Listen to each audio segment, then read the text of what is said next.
Hey there, and welcome to the Cult of Cinema. I am still working on this here. You know what I hate? Pet peeve of mine. Firefox. Why do I still use it? I don't know. I only use it on this computer.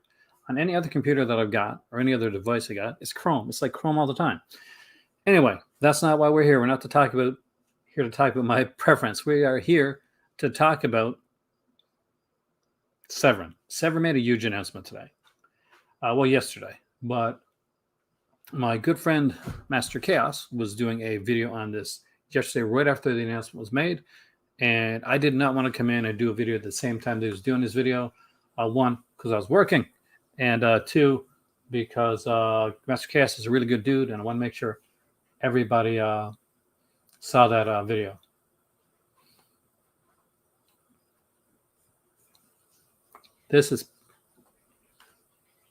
It is huge. We are going to go through it. We're going to talk about it.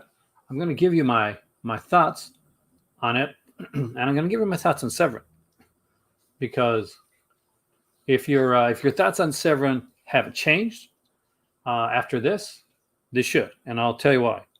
Hey there, Matt, Dave, William, Zombie, John, Punk. Hey, welcome, dude.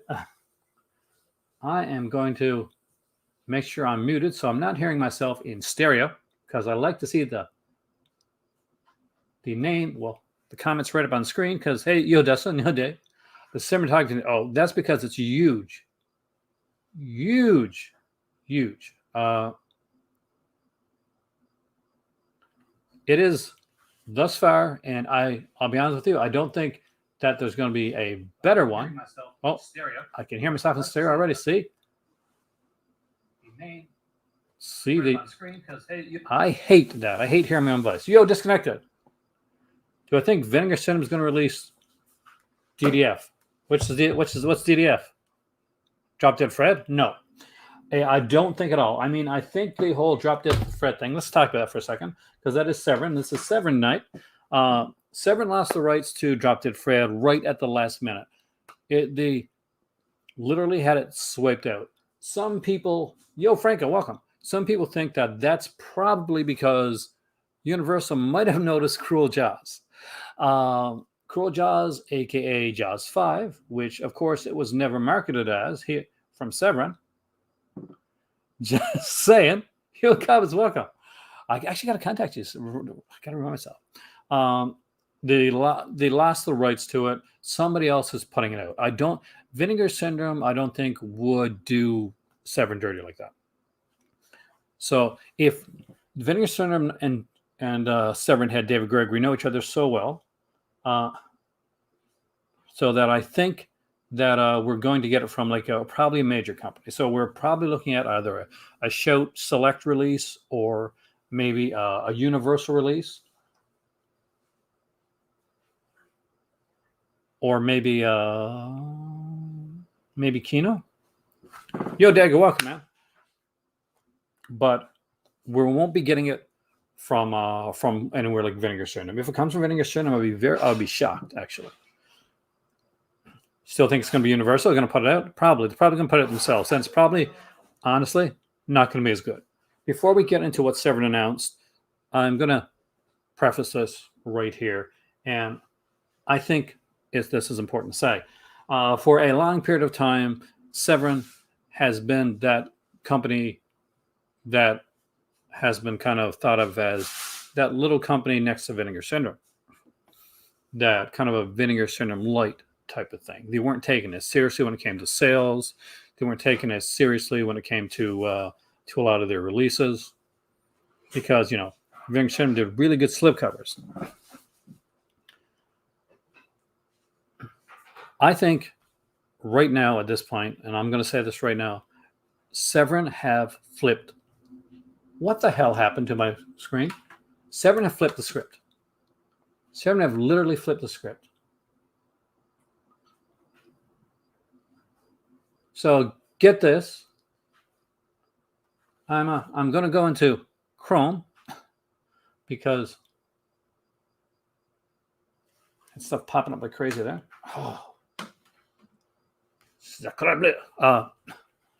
Amazing box set. Allison's Birthday is getting released. This got, by the way, this is the box set of the year.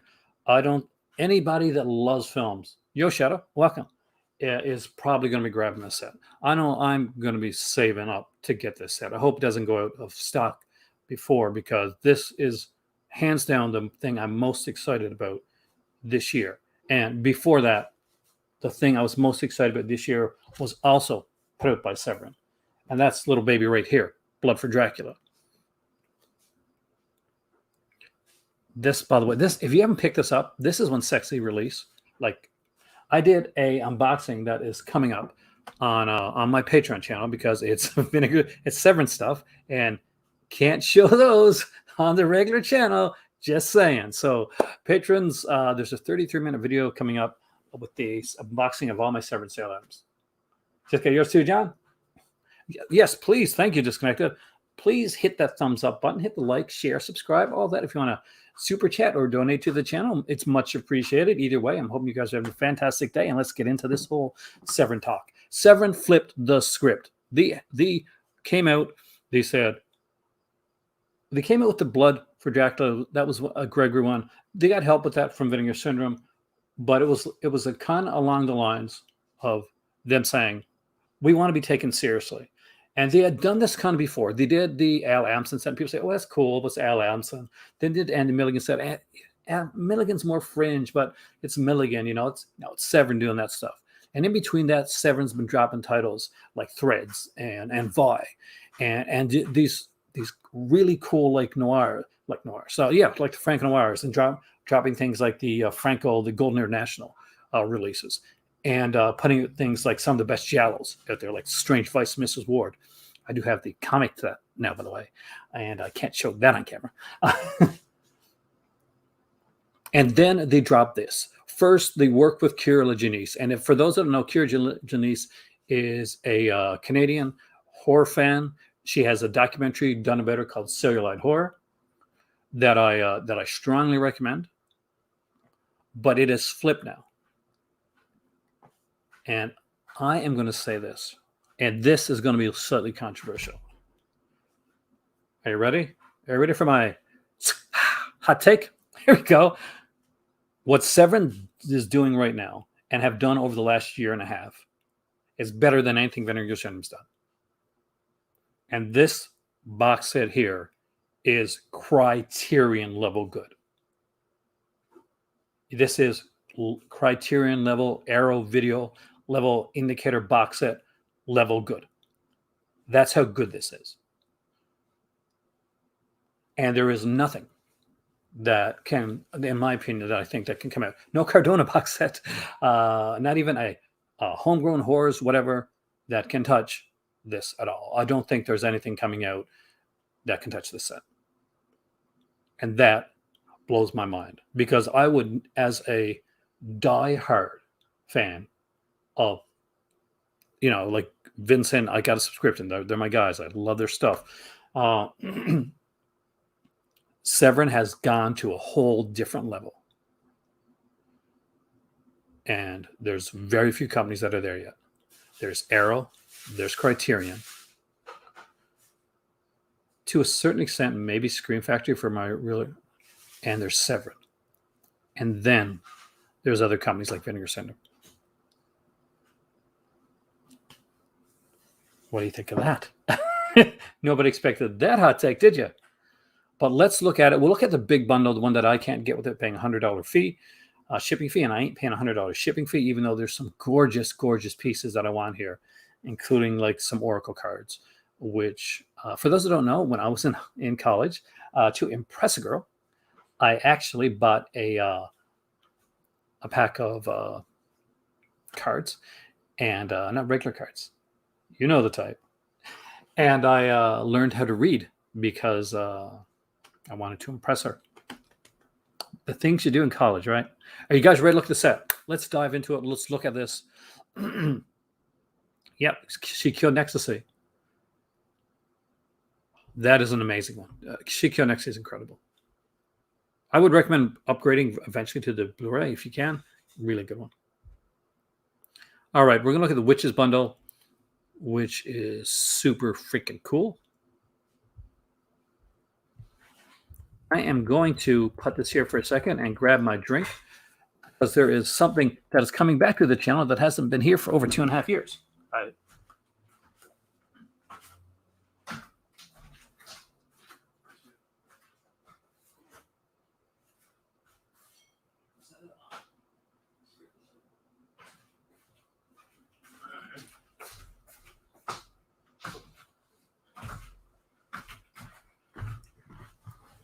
So,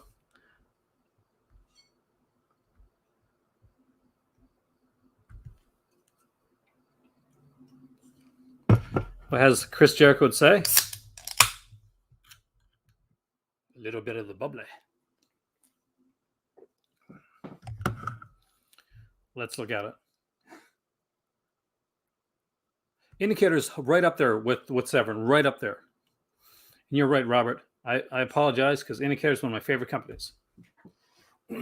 All right.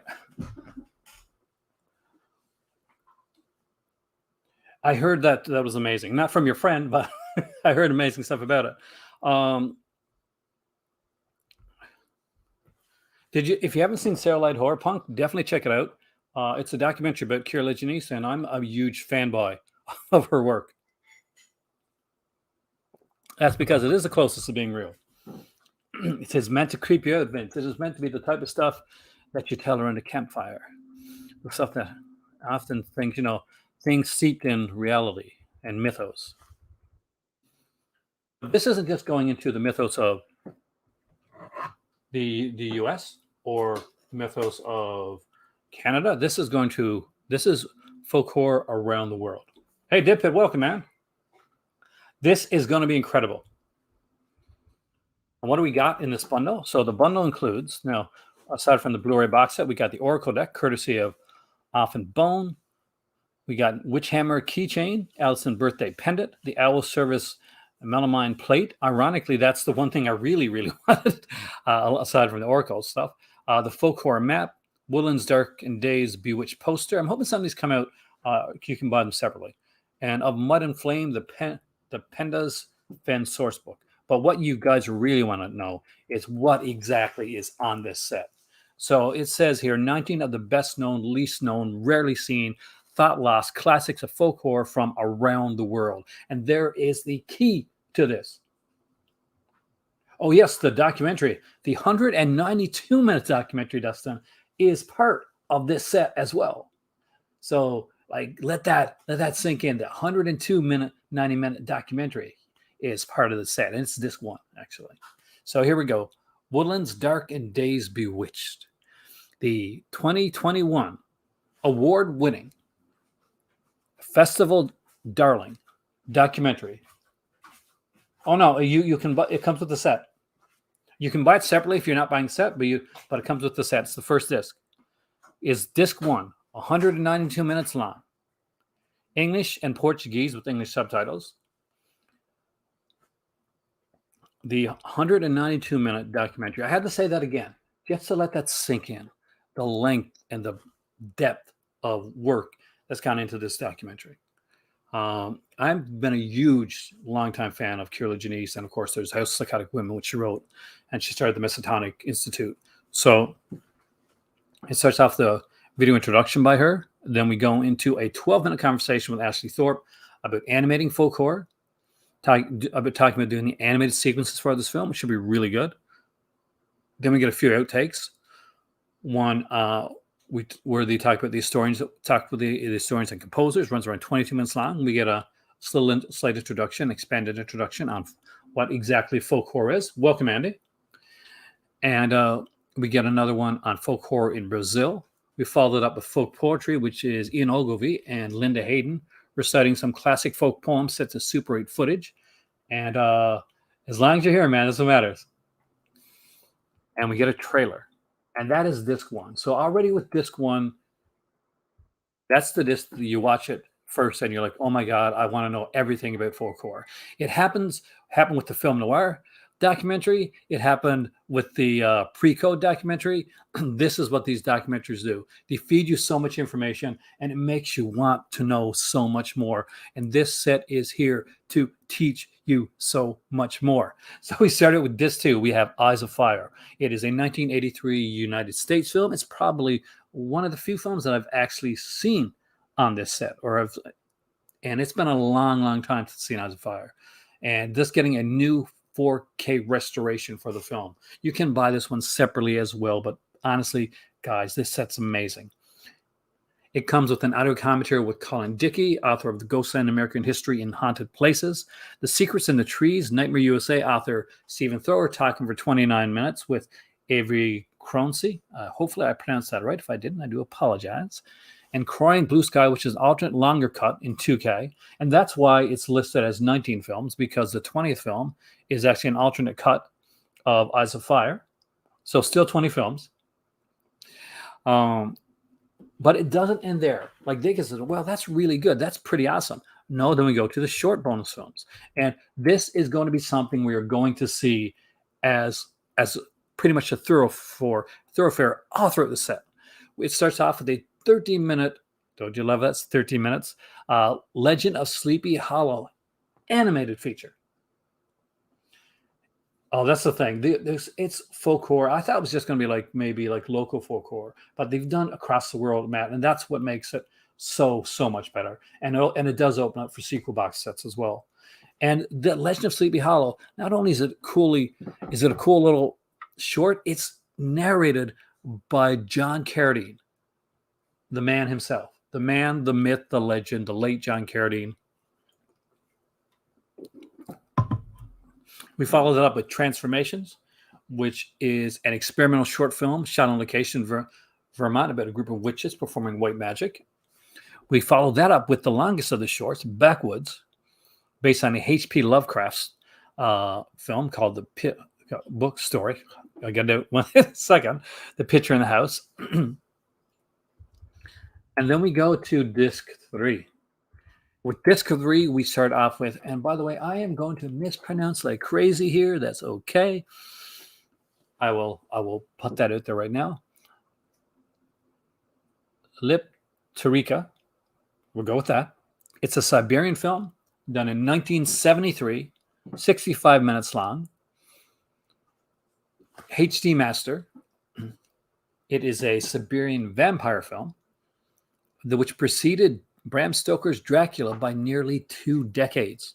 So, think about that for a second. It's based on an 1880 Siberian vampire story that preceded Dracula by 2 decades. This is telling an OG vampire story, the original. We start off on the features with an interview from the director. Plus, again, I told you these short film things we're going to be big. There's 3 more short films, but in all honesty, can we really call these short films when it's 45 minutes long? A terrified young man is being pursued by a mysterious man in black, followed by a 10-minute short, 10-minute interview from the actor from the short. Then we get a 60-minute film. And I'm sorry, but at 60 minutes, you're pretty much a film. Universal had 60-minute horror films back in the day, so we can call it a film at 60 minutes. Which you're up to 20 now with your films. Then there's an interview from one of the actors from that film as well. A man traveling through the countryside is drawn to a strange castle, which is reputed by the locals to be haunted. There he meets a beguiling young woman. So many stories start like that. We get to the 4th disc, Serbian films. And it is Witchhammer, a Czechoslovakian 1970 film. It's actually a fairly popular one. A new HD restoration supplied by Czech Film Center. And by the way, if you've seen the trailer for these look gorgeous.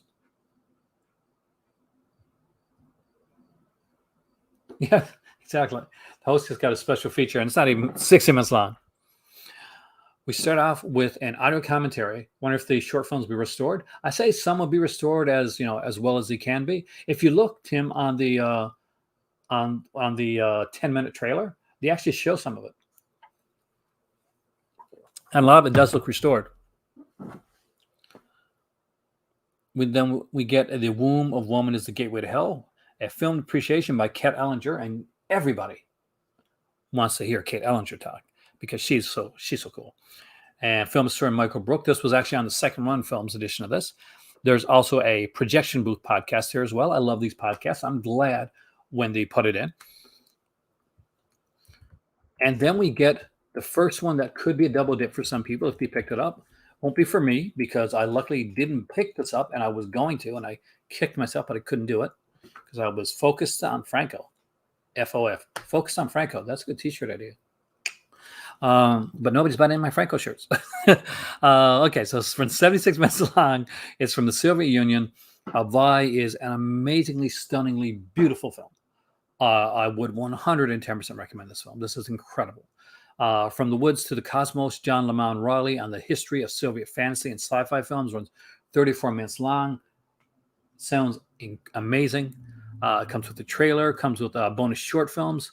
We get a 20-minute short film, a 60-minute short film, and an 8-minute short film. I am loving. That was you about the disconnected shirt? Nice. Thank you so much. But I am loving the way that they're putting features on here. And not just features, but short films. I want to cry. As a film fan, as a guy that's gotten to a point where I feel like I'm almost ready to like kind of slow down on stuff, and there's not so much stuff coming out anymore that I want. There's not as many releases that excite me. This excites me. I think so many people had Blood on Satan's Claw, or it might have been actually, John, I would say we've only been seeing Blood on Satan's Claw sold through like sales and through conventions. There may be like rights issues with putting Blood on Satan's Claw in there. That's what I think. So if they're lucky enough to have more Blood on Satan's Claw during the next sale, pick it up. One thing, don't wait for November to grab this during a sale because this will not be on sale. And it won't be here next year. Not with this stuff. Okay, we get Lake of the Dead, which is a Norwegian film. Runs at 77 minutes long. Restored to 2K. We get a audio commentary with Jonathan Rigby and Kevin Lyons. There's a 7 Vi disc. Have a non-English track. I don't know. I don't know if there's separate ones. I don't have it. Yes. A certain copy of Blood. But if you have not yet picked up Blood on Satan's Claw, if you can't get it from there, there's a UK release as well. But Blood on Satan's Claw is one of those films that I do think should be in everybody's film library. And it was one of the ones when it came back, I grabbed it right away. Yeah, I don't think this is going to be available in November, man. Even... We come up next with Tilbury, which is a really good one from Iceland. It's an Icelandic film. This was a made-for-TV film. Extremely interesting. I think even these films even interested my better half. I think. Did these interest you? She's watching something. She doesn't even know I'm talking to her. She's sitting over there. She's got a bit of a headache. Hello. I said these films even interested you, right? Yeah. These are. This is going to be this will be an us set. Yep. Audio commentary with the director and screenwriter. We got With Enough Tilbury Butter, Anything is Good. Interview with Carl August Olfsson. A Boy from the Country. Interview with Christian Franklin Magnus. White Spot in the Back of the Head. The Moon Fades, Death Rides. So there's a ton of stuff. White Spot in the Back of the Head, by the way, is an early student film from the director of Tilbury. Damn.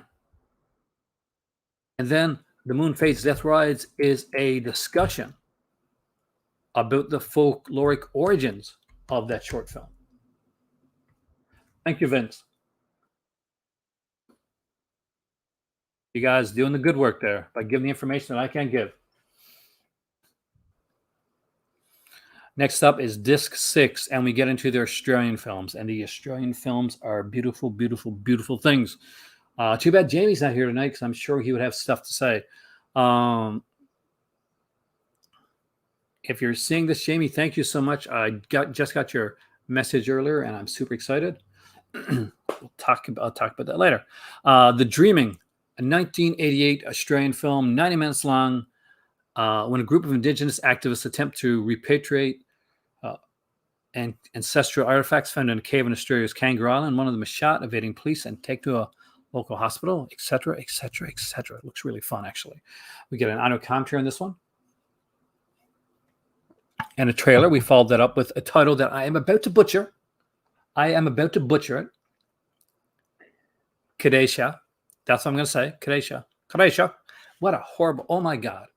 I should not have tried that accent. I apologize to any future Australian people watching this video. It is a 1988 film. Runs 88 minutes long, and we get the audio commentary from the director. We get an audio interview with the actress from the film. We get an audio interview with the composer from the film. And we get a recently unearthed footage from behind the scenes of the film. I wouldn't wait on it too long, Matt, because this is gonna reach out to people that aren't Severin buyers. That's the thing. This is not going to be something that just Severin people are going to get.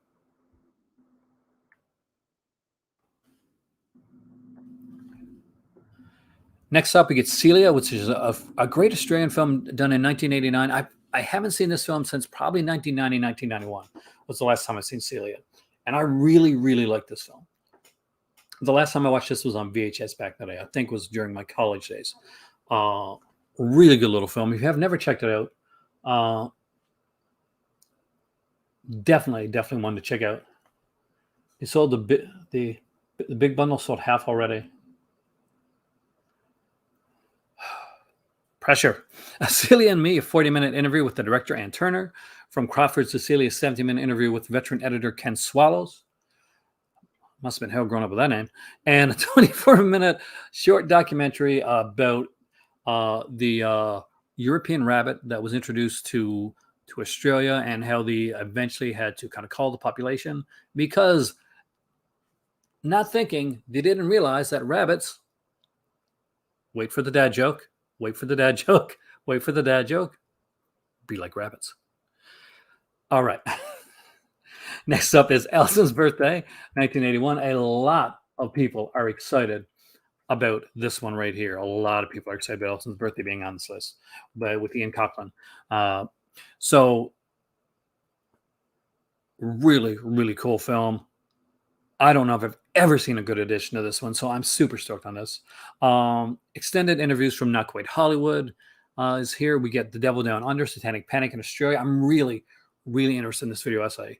I was not aware of the Satanic Panic in Australia thing, so that's going to be super cool. The only even reminiscence I got of that is probably from Not Quite Hollywood, which, by the way, if it's Umbrella put out a recent Blu-ray of Not Quite Hollywood with extended stuff. Buy that, buy the hell out of that one. Disc 8. This is a Polish film that I'm about to mispronounce because that's what I do. I mispronounce things. It's kind of my thing. Will Skyka? Will Skyka?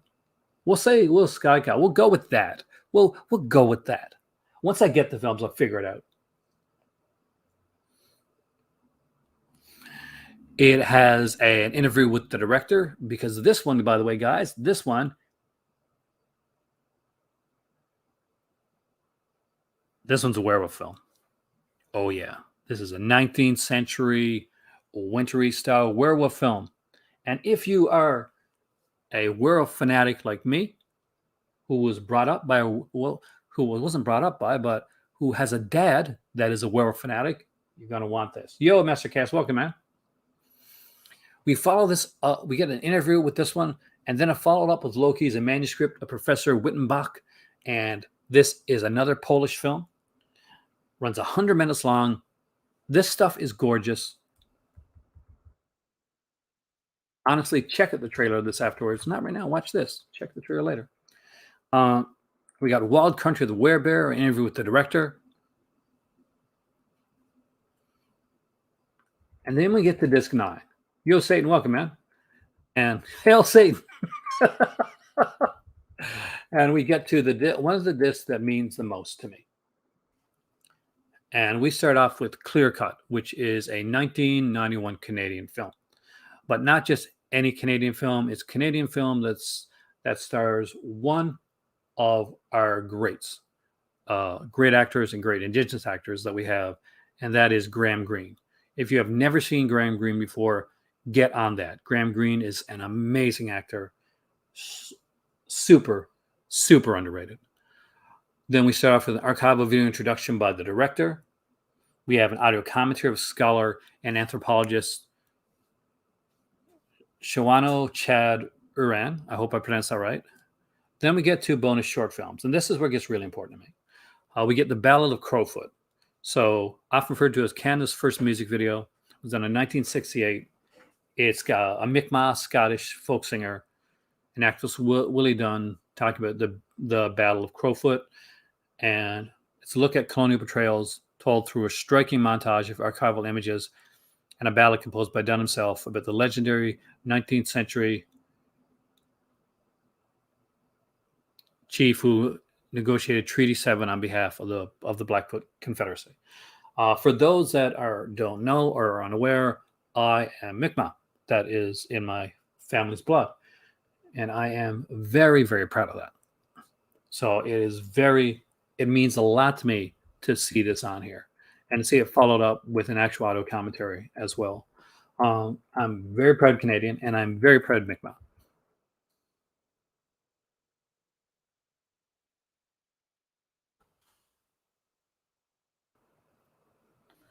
Then we follow this up with You Are on Indian Land, a landmark film that documents the 1969 protest that straddles the Canada-U.S. border.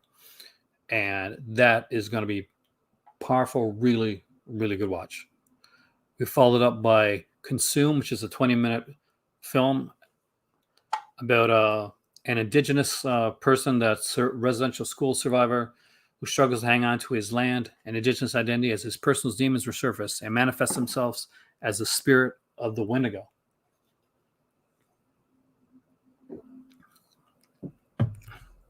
And right now, that's really important because we're going through something of a bit of a cultural identity crisis here in Canada, where we're kind of finding mass graves in Indigenous schools, like elementary schools. So it's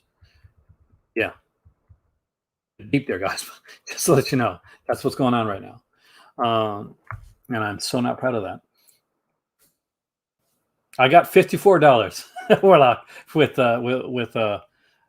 fees. Next up is disc 10 with El Demonio, and that is an Italian one from 1963. Again, restored from the original Ray TV negative in Rome. Very cool when we get an audio commentary with Kat Ellinger. We get Kat Ellinger back on here. We get the Kid from a Kibbutz, 27.5 minutes, and newly commissioned video essay. Yo, Kubrick.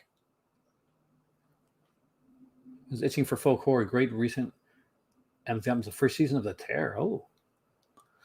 And then we get Once Upon a Time in Basilicata, which really talk about the themes of the director, actually, and his career.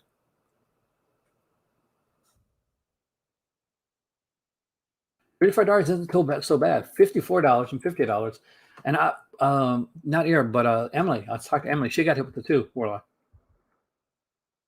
And here's the other kind of potential like double dip for some people if they pick this one up. I'm glad I haven't picked this one up either.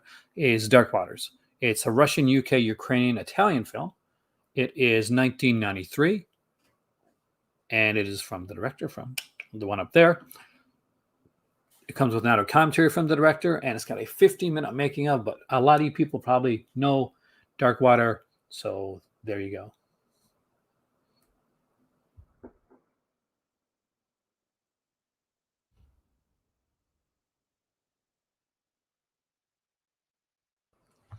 Next up, we have the Disc 11, and that is A Field in England. It's a Ben Wheatley film from 2012.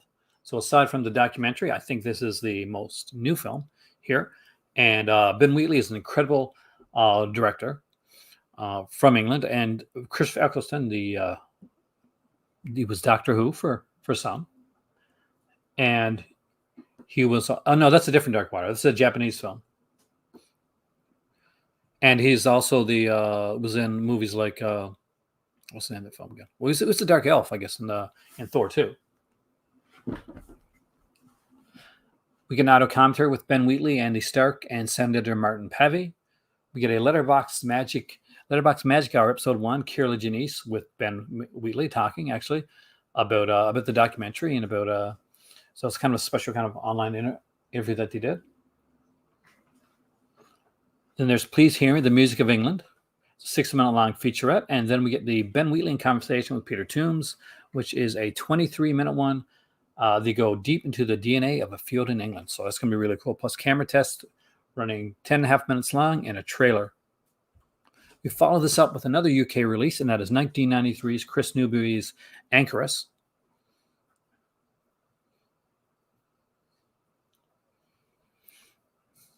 Thank you, Craig. Feature-wise, we get Lockdown 1329, 13.5 minutes, which is a new video essay on the film. Then we followed that up with the 2.5-minute talk with the director, talking on documenting the location of where the real thing happened. And then we dive into the final Blu-ray of the set. That is this 12 Pendas Fen by the fantastic director Alan Clark. I also don't like Columbus Day. Nice hot take though. I like that, man. Who of course made Scum, which came by Indicator. So you want to check that film out? Definitely Indicator put it that one.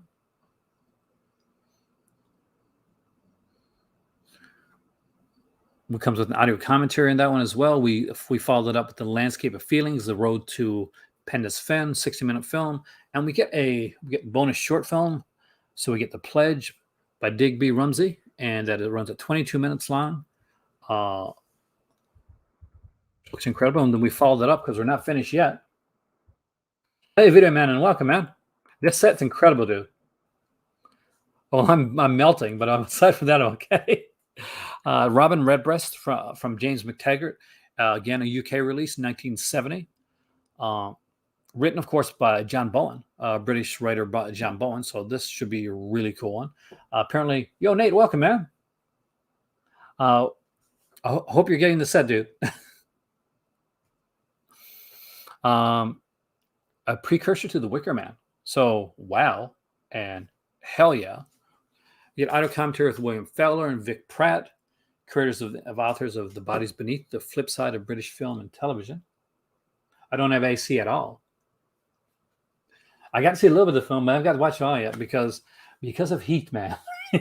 Unfortunately. Hey, all that. Welcome. We followed that with a interview with the director with the writer John Bowen, and then we get the short film, The Sermon, runs 12 minutes long. Then there are 3 CDs. We have The Woodlands, Dark and Days Bewitched original motion picture soundtrack composed by Jim Williams. The White People is Red by Linda Hayden with music by Timothy Fife and Missionary Work.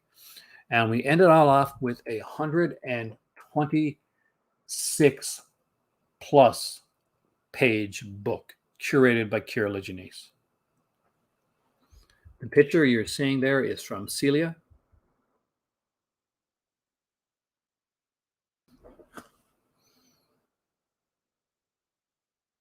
And this, my friends, is the release of the year. I honestly don't think that there's anything that Scream Factory or Criterion or Indicator or anyone can put out that can touch this.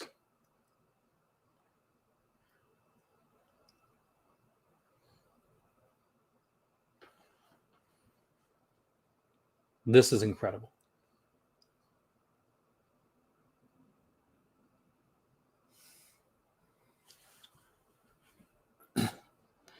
This is one that, there's things where I'm thinking, oh, well, temper your expectations. But in this one here, I'll say right now, be excited.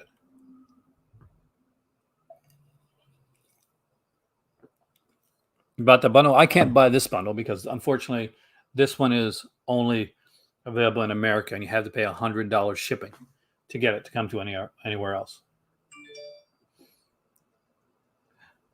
I'll be honest with you. I don't think I will be bluntly honest. And Arrow's putting out the Shawscope, which is their biggest release of the year, and I think it's going to stay their biggest release of the year. But I really don't know of anything that can touch this, and I don't know of anything that can touch this in the last couple of years. Yo, Brian, welcome, man. This is Brian from Just the Disc, who, by the way, you should be watching on YouTube because I'm sure you're already listening to his podcast and Pure Cinema Podcast because those are fantastic. Just putting that out there. That Shawscope set is going to be amazing. We got the Mae West set from Indicator, which is fantastic. The Zhang set is incredible from Imprint. But I'll be honest with you, this trumps them all. I'm a huge Mae West fan. And I'm a huge Shawscope fan. Even if they came out with said we're doing a Nightmare on Elm Street box set, honestly, a Nightmare on Elm Street, would it touch this? It wouldn't. And it kind of blows my mind. And as I spoke about this earlier, it has literally flipped the script. Pure Cinema is fantastic. Yes, on Patreon this week, by the way, 1970s in cinema. So be sure to check that out. We're going to be doing the exclusive tier list there.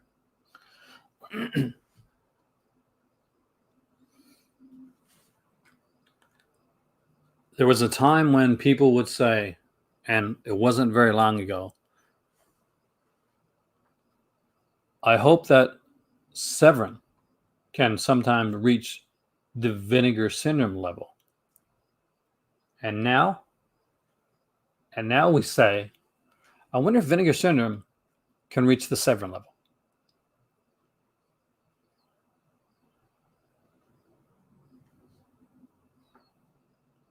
Because their box sets have been incredible. What they've done with their box sets have been amazing.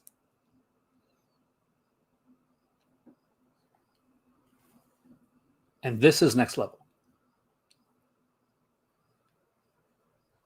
And I, for one, did not expect to see this come from Severin. No clue.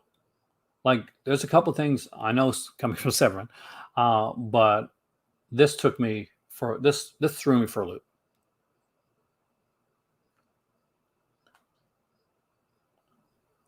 Those are my words. I know. What are your guys' words? What do you think? Do you think that Vinegar Syndrome can put out anything right now or within the next year to kind of touch it?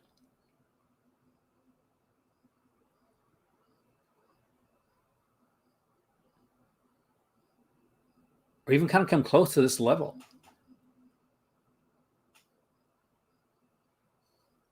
Exactly. That's the thing. This is not just boutique Blu-ray buyers that are buying this. You got horror fans, documentary fans, witch fans, folklore fans.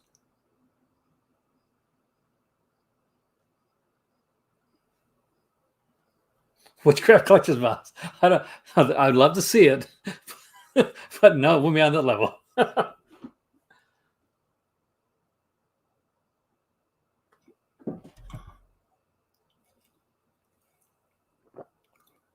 It's game changing. That's the thing. This is game changing. It's because we're at a point where you can put out movies and you can put out randoms. And lately, we've been getting a lot of randoms, guys. I'm glad I became a subscriber to Vinegar Syndrome. I don't think I'd re-up, to be honest with you, because this year this half the year has been good but not great so far. Two cartoons. Yeah, I don't think so, man. Before this set came out, the beat on the box sets. Like and Vinegar Syndrome has put out some for amazing Forgotten Jelly box set, which is fantastic. I think you need to start looking a bit more, Nate, into Severin, because if you like this release, there's other things that may have slipped by you and that we'll look through. Because Vi was already there. Dark Water was there, and the actually just recently got rid of Dark Water, but they've been putting out some important kind of sliding under the radar releases, from like Giallo to like kind of world cinema, whether it be horror or kind of like post-apocalyptic things like the like Threads.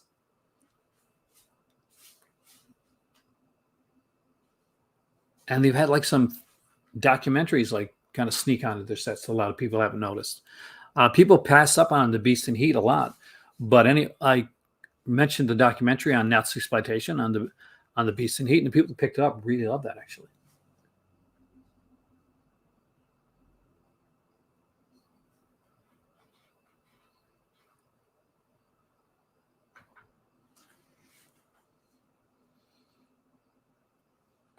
What's not the Accent Border release. There's only really two films on here that were put out like from before.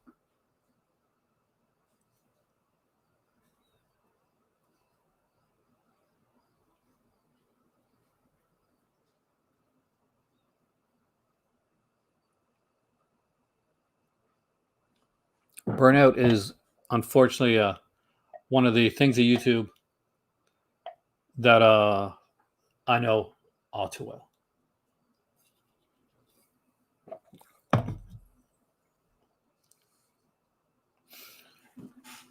That's a cool thing, Satan. There's a lot of things that you haven't seen, that you haven't heard of, or haven't seen in the box set, because they're international releases. They're films from all around the world, and there's some incredible films. Like I have yet to listen to the Severin podcast, so I don't have that knowledge going in. I can only go on the knowledge that I already have. I heard great stuff at the podcast. I'm actually listening to it later on tonight.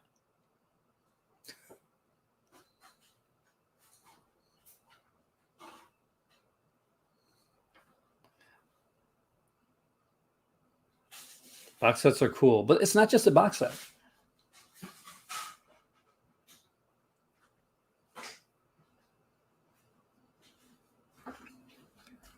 If this was just a regular box set, I might agree with you, Craig, but I don't. Because we're looking at something that's going above that. And let's just go back. Let's look. Aside from like from this here, some of the stuff that's coming out. The film noir, the Franco film noir set, double feature that's coming out. There's the Angel for Satan, the very last kind of a gothic horror that Barbara Steele ever did. We get Buddy Giovanni's film, No Way Home, put out by Severin. John Russo's Midnight, whether you like it or not, actually finally gets a really good release. Blood for Dracula gets an amazing 4K release. You get some of the best of Franco, in my opinion. We dive into things. We get some mainstream stuff like Overboard, but they put out Santa Sangre as well, which of course is 4K, as it was a 4K release.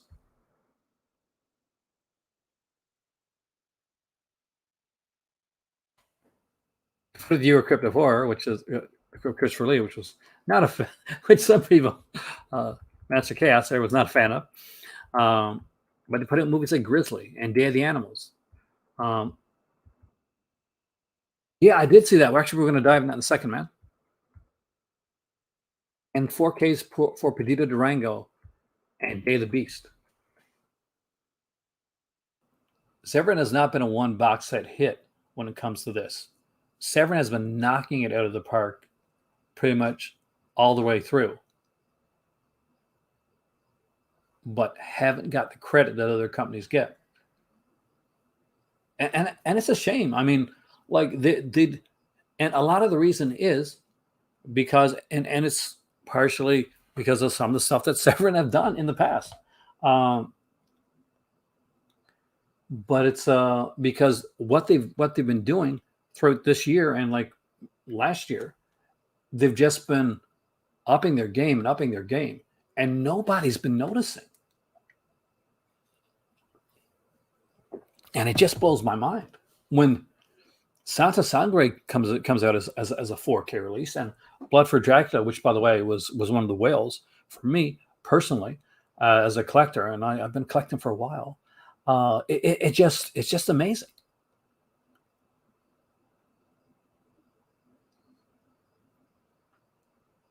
See, Severin hasn't slowed down though. That's the thing. I don't think Severin slowed down. I think Vinegar Syndrome has slowed down big time. I think that Arrow has kept up good. I think Arrow's been really good.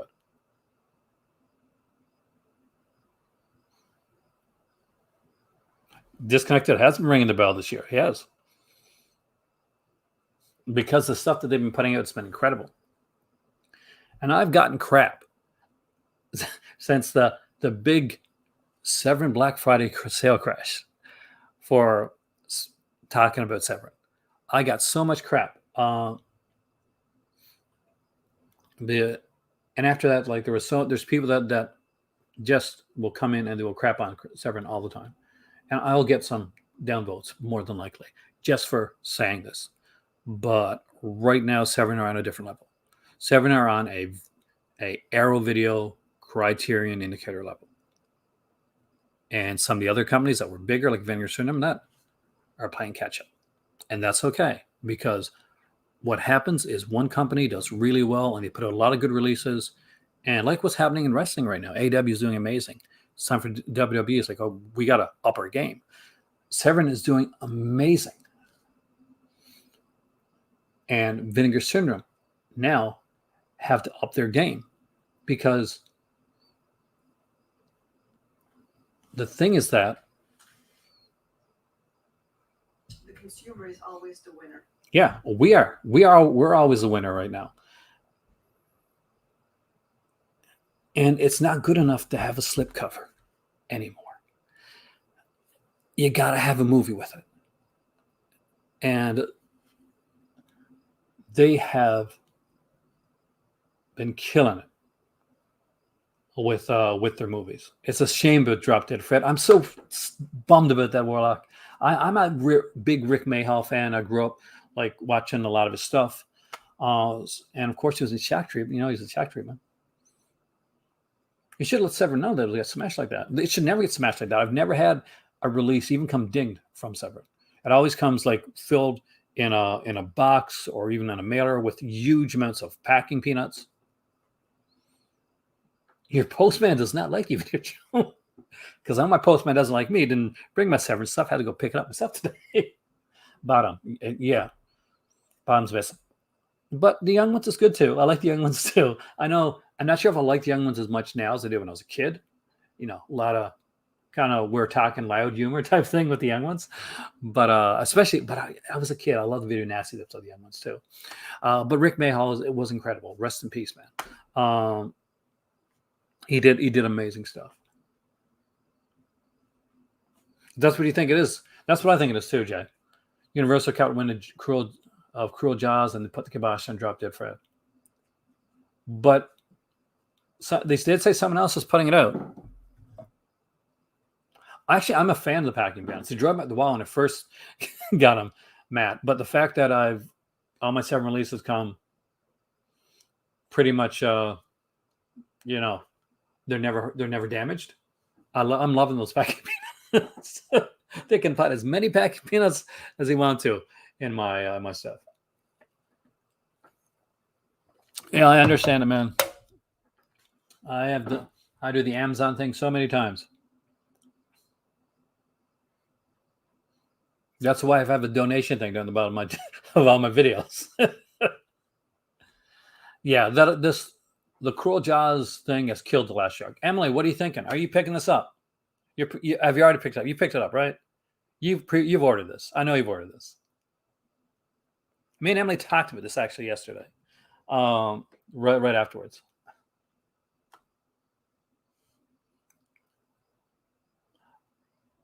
Oh, I'm so looking forward to that, man. And don't forget, damn, more than likely, not too long, probably in September, Bryan Danielson, the American Dragon.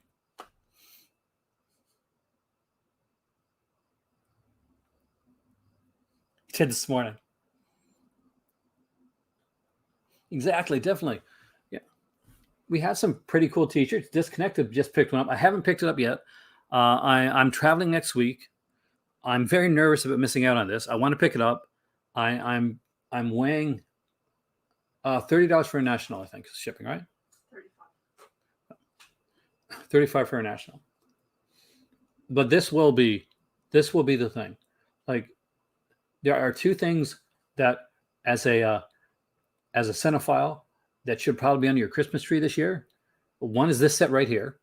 Because I recommend, like, this isn't going to get it to Christmas. Like, you order it now, you're not going to get to Christmas. Know that, like, ahead of time. Don't, like, because we're not going to come back in like in a month and say, why isn't this coming out in September? But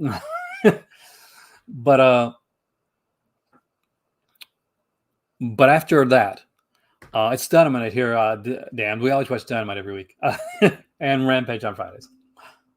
We watched Raw. Oh my God! Don't do that, Dynamite. Don't do that to yourself. That was so bad. This is gonna be something. This is something you put under your tree on Christmas. This is how good this is. This is amazing. The only other thing I can say, and we'll do up a list closer to Christmas of things to put under your Cinephal's Christmas tree. Citizen Kane 4K come from Criterion. That's another one right there. And I have a subscription to Vinegar Syndrome, so it's not going to be something that I got to worry about. But Flesh for Frankenstein comes in November on 4K. Go right along with your Blood for Dracula. But it's worth it. It is worth it. Severin said this morning it's selling pretty fast. Son of a... no. Slow down.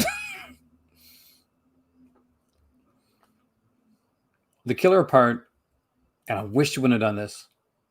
Shawscope is a great one too. Shawscope's another one to put under the tree, man. There's a thought. I'm gonna do a list actually. But this is incredible.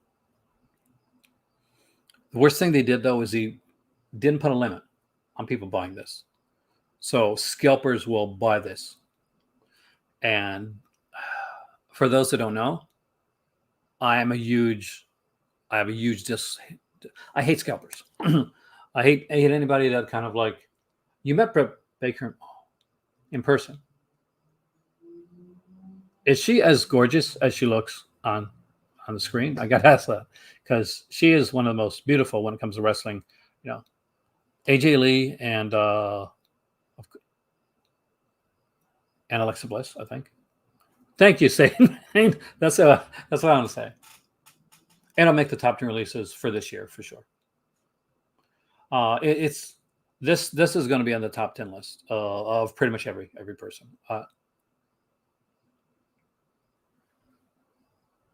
My sale order came today, Emily. Did you get yours? Hey, Gore, welcome, man.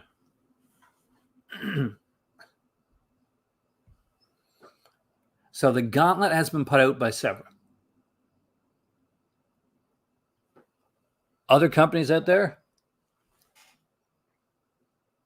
good luck. And I love that. I love that fact.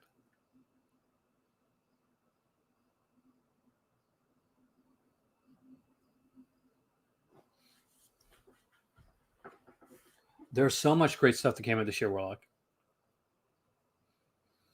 At this point, right now, this tops my list. Spoiler alert.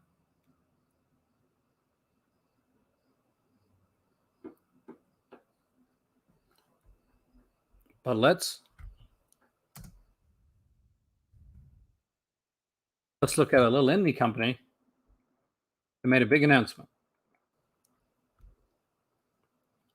MakeFlix has announced the release of Shock Cinema. The set, Gore, it's amazing. It is an incredible set. Oh yeah, Day of the Beast and Perdido Durango are both from 4K. Shock Cinema, for those that don't know, this was like it was a VHS series that were put out. I think there's like 4 episodes that were put out. And it's like behind the scenes stuff on like horror films and all that. It was hosted by Debbie Rochon. I'm pretty sure it was hosted by Debbie Rochon.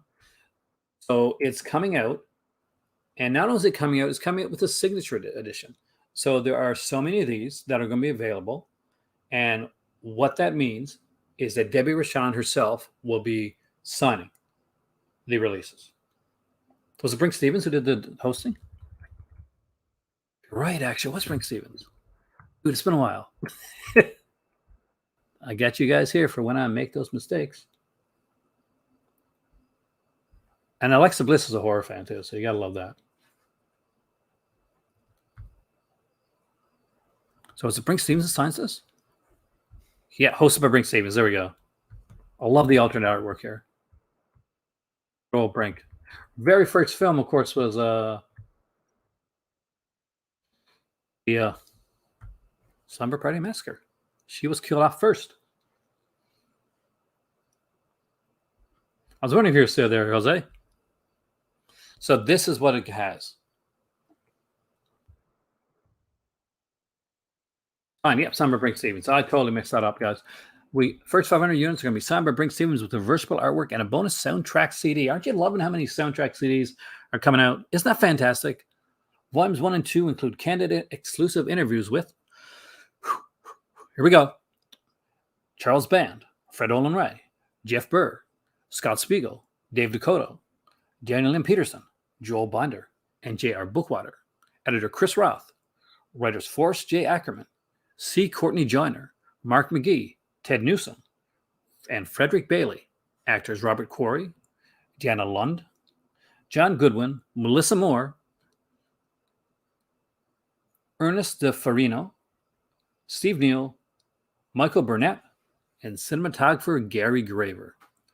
Volumes 3 and 4 feature behind-the-scenes footage and makeup effects, secrets from Murder Weapon, Robot Ninja, Skinned Alive, Ghoul School, blooper reels from Nightmare Sisters, Dr. Alien, vintage trailers, and much, much more. In the set, you get all 4 volumes. They have been remastered, restored from archival videotape edited masters. We have also alternate footage, behind the scenes footage from Murder Rap. Not just a little bit, 50 freaking 9 minutes of that. 47 minutes of unedited outtakes from Jared Bookwater interview. Optional English subtitles. Gotta love those subtitles there. And actually, I do, because I have a few friends that are hearing impaired. So subtitles are extremely important. It's something that I really didn't notice until I really realized how important that it was. Something that I took for granted. Miss Strain. She is missed. She's somebody that would have loved to have met.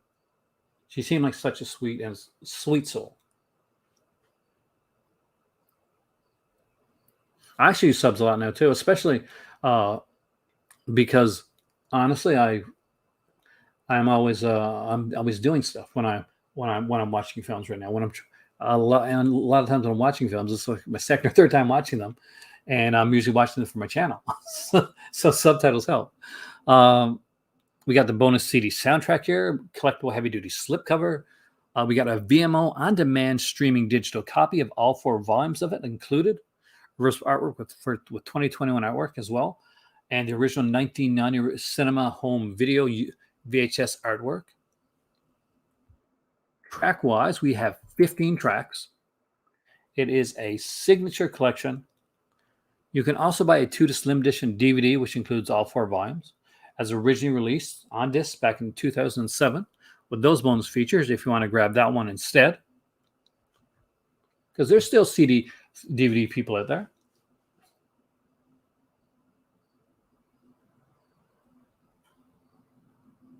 Just 1 week away from the September.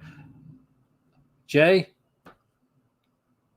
just 1 week away from Cardona Volume 2, but hopefully better stuff to go along with Cardona Volume 2. Look at that, man. Brink Stevens. Love Brink Stevens. She was almost Vampirilla. She was almost Vampirilla. You are, and here Kubrick. If that was something that you were into, man, Shack Cinema, it's DVD, and a lot of people still collect DVD. Dude, they better not be part. I swear to God, man, if they put 2 volumes of Cardona at once, gonna be some ass kicking done. 2 volumes at once.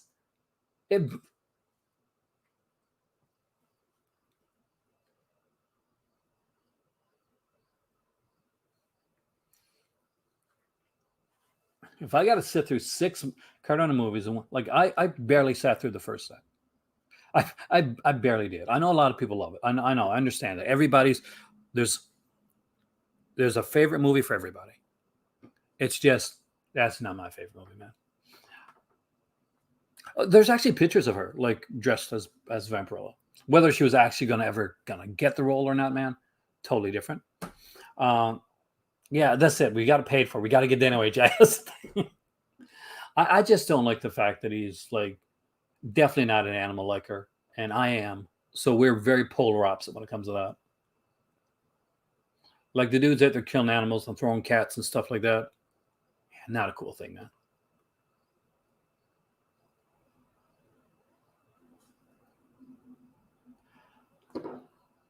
I know. I don't think they'll scrap them. I think they're too far in.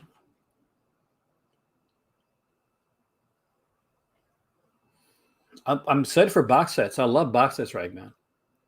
Just not those. And Kubrick's not far off when he says it's like Clockwork Orange for me watching the Cardona set. Because it is. Because my better half was like, they're not that bad. You watch these. I'd probably watch these. You wouldn't. You'd be bored to tears. They're over 2 hours long, most of those. And each one of those films runs at least 45 minutes longer than it should.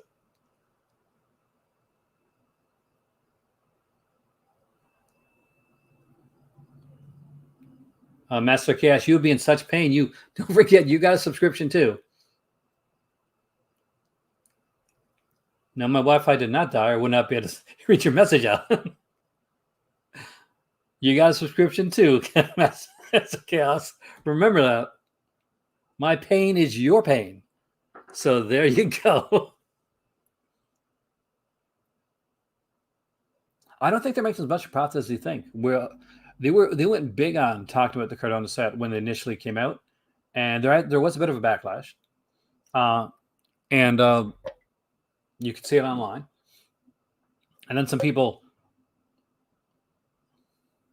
like went against the backlash, and people were on this side and on that side. No, Master Cass, I watched his review. His review is pretty much the way I feel about the Cardonas. If you want to know kind of how I feel about the first Cardona set, check out Master Chaos's review. I don't even have to review it now, thank God. Yeah, they have those magnets. They got to stick together. They can't cancel it now. There's magnets. Those magnet companies. What would happen to those magnet companies? I am hoping that I eat my words and the next set is really good and animal cruelty free and I'm loving it. And it's like maybe some of his TV horror films or something like that. I'm like, you know what? This is way better than I thought. But the first volume is exactly what I thought it was.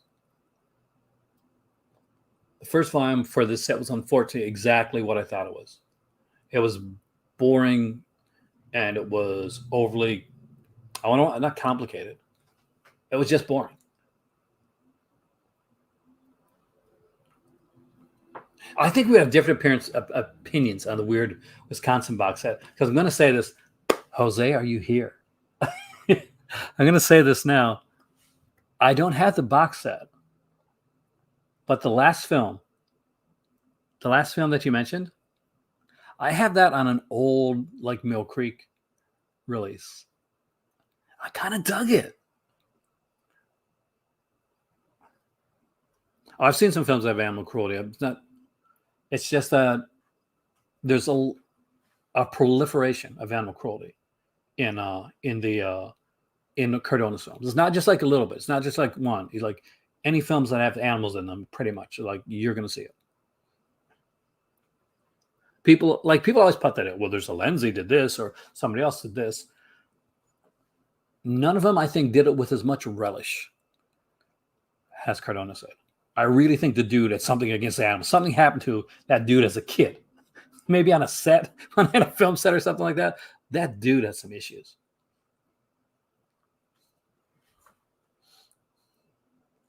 But yeah, what's the last film on the set? I think Jose left. Not the Outfit. Is it the Outfit? That's the one I'm thinking about. It's the one Warlock. The Game? Is it called The Game? The Game or Games or something like that? Something like that. About the house, like the old house.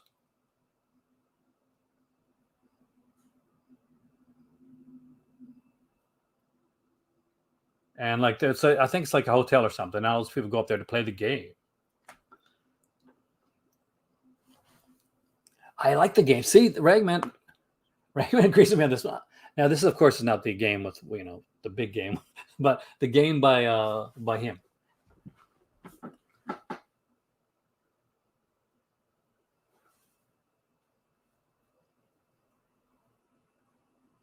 Now, Michael Pitt's a great actor. He's an annoying person, apparently. That's what I've heard. The game's the one I'm talking about. the game, not that game. Not the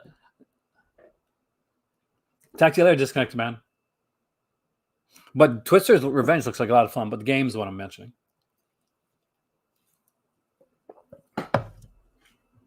No, not the David Fincher one, man. Oh, so not David Fincher. So not David Fincher.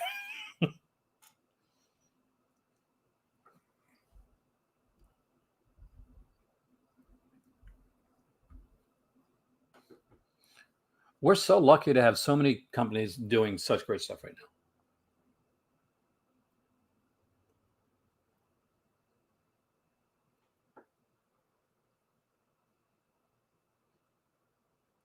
Like, so lucky to have this going on right now. You have the luxury to like or dislike titles. Yeah. Think about that. Well, everybody does. Huh? Everybody does. No. What do you mean? The luxury to like or dislike? Yeah, in a world where streaming and physical media is going away, you're lucky to have companies to come up with so many things that you have a choice to be like, oh, I like this. Oh, no, I prefer that. Oh, this one's better than that one. You are to consider yourself lucky.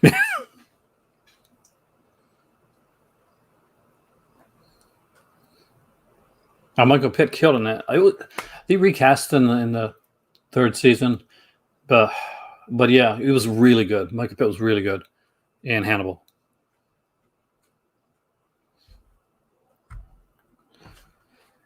All right, there you go. Wait a few years. Now let's dissect that. There's a lot of people are saying that now.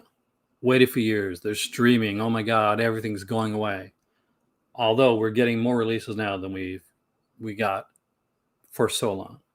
There's more choices than we've had in ages, to be honest with you. Are you seeing that as many physical media releases at your local Walmart or Target or your Best Buy? You're not. There's a reason for that. And that reason is because times have changed. And with times have changed, what that means is for physical media, it's gone in a different direction. Streaming is great as a cord cutter, as a killer for cable television. However, is physical media going anywhere in the near future? Nope. Not at all. In actuality, all that's happened is that the companies now that make the films, the companies that do like the boutique labels, they're now the key ones. It's a world of Amazon.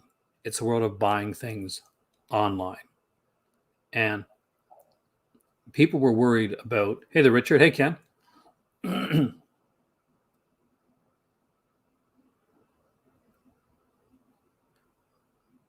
We're worried about like, oh my God, like, well, is everything going to be just streaming? No, everything is going to be able to be bought online from the comfort of your own home. Oh yeah, we have Walmart Canada, man. I got Walmart just up the road from me. There will always be a market for physical media. You're right. There will always be a market for CDs and records and all that stuff. And I'm glad. I'm really glad about that.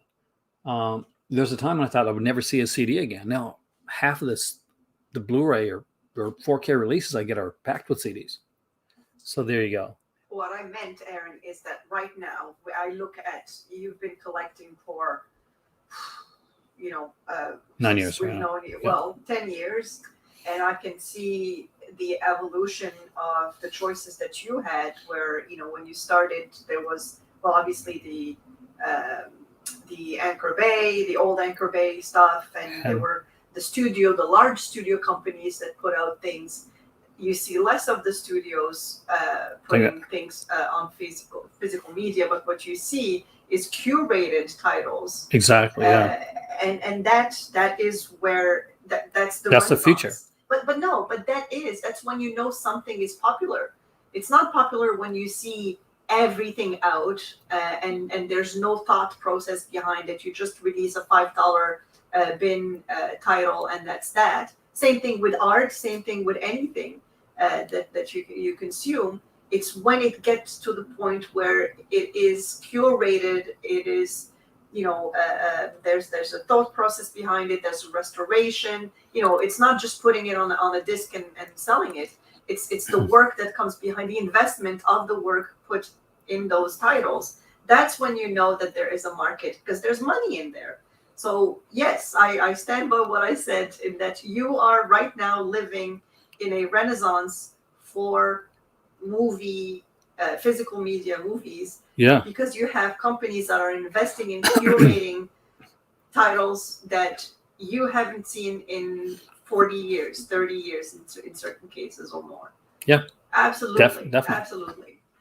So it is exciting. And that's why I always worry when people say this company is better than that company or no, they're all working together for you as a consumer. When I said, and I do want to stand by the Severin thing, is like the same thing when you talked about the wrestling. Is like when one company does extremely well, that pushes the other companies. Like, oh, look what they're doing. Let's up our game. Absolutely, but I don't think it does good for us. In most, and I don't think unlike wrestling, I don't think that there is. I think they're all working to make money, but they're all working.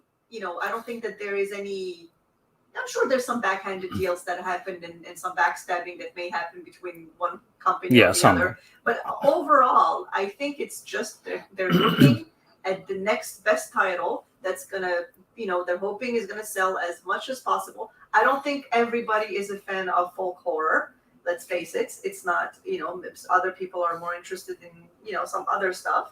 The Cardona set. Who knows? There is a market for that, I'm sure.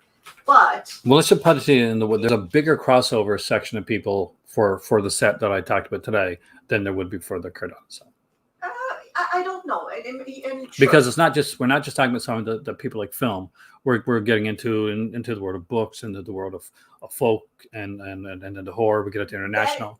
That set is interesting to me. Which I'm not, I'm not a collector necessarily, and I'm not a horror fan. But it seems that it has enough something in there, or there's the history, there's the lore, but there's also the tame horror, hopefully, because I don't like Yeah. I don't like things that are going to stress me out. So there's folk horror that I like, and there's folk horror that I don't like. Well, there's going to be stuff there Midsummer, like for example, is not for me. It's too. I'll be honest. Can I be honest? I don't think I've said this out loud. Midsummer really wasn't for me that much either, and I was okay with it. I didn't love it. I know a lot of people love it.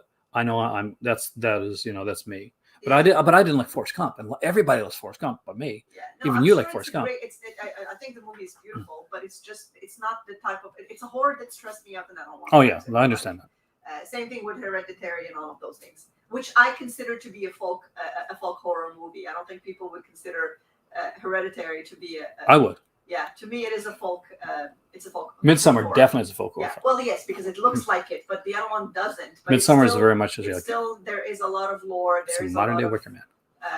So to me, Hereditary would be maybe in 10 years or 20 years in a box set about American contemporary folk horror. I can't be honest. I hope you guys are able to hear my better half here, because she's putting in a hell of a lot of like nice deep cut points that I love, actually. Yeah, people be happy. This is absolutely amazing for you as passionate movie whatever collectors, buyers, passionate about horror and movies. This is amazing. I see it from the I'm not in it, but I'm in I do the calculations with the wallet at the end of the month, so I know how prolific that industry is right now, and how much choice they offer to consumers. So it's not a bad thing. We're very happy film watchers here, although we may watch certain films in different rooms. Yes, absolutely. I did love the Ellen. I did love the Spider-Man trailer. Yeah. And for anybody saying that Doctor Strange is a Mysterio in disguise, no, give it up. They're kind of doing one more day. That's what they're doing, guys. One more day mixed with the multiverse. That's what's going on right now. I see comments saying Kubrick is not a big horror fan. Oh, he's more of a Criterion guy. Yeah.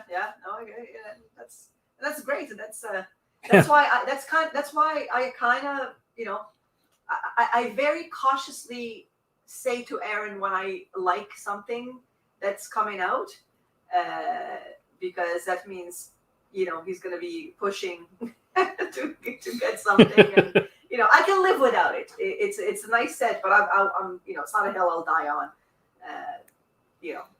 Potentially. It is for me. I know. There's certain ones. There's certain your things. Choice. It's at the end of the day, Aaron. You can't have everything. Right, people? Right? Don't agree with that, by the way. You can't have everything. You have to pick and choose. That's that. All right. On that controversial note, I am Aaron. By the way, we will be doing a Hitchcock tier list down the road, but that's coming in October. So be ready for that. We are doing the horror films in 1989 next Tuesday here on the channel. I've already scheduled it. Hey there, Anthony. Welcome, man. 80 Films has been up in their game big time. That's another company that's been really like going forward with their stuff. We will be doing on the Patreon. If you're a patron, if you want to become a patron, I would greatly appreciate it. We are doing an ultimate exclusive films of 1970 tier list.